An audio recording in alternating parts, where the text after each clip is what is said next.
few years ago, on what seemed like a routine walk in the woods, photographer Sid Saunders' breath caught in his throat.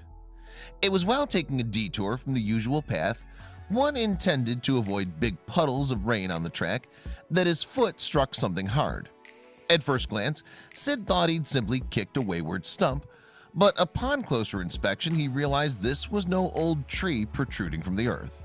No, it was a small tombstone, one so covered in moss that it was barely discernible from the forest itself. Saunders was captivated. He couldn't help himself and so examined the stone further.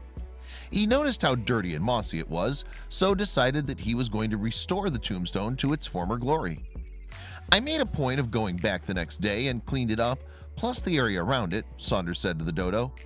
It was when he began to remove the foliage and the moss that he spotted the barely legible inscription on the tombstone.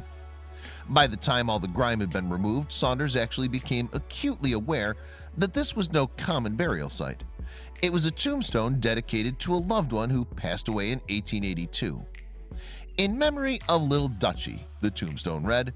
Before long, Saunders knew who it was that had been buried over 130 years ago. Beside the text was carved a small picture of a rabbit, and then born August 1869, died December 1882.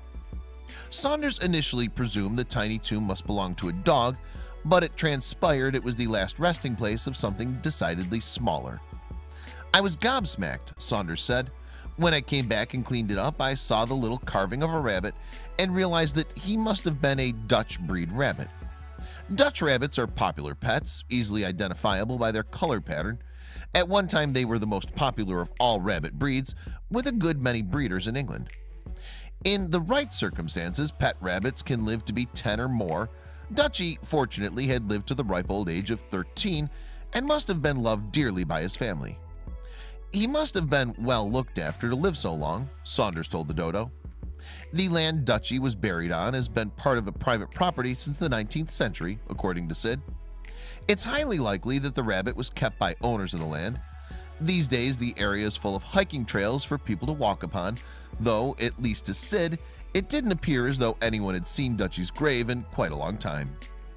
Sid Saunders' fine discovery is one all animal lovers can enjoy, even if it was 130 years in the making.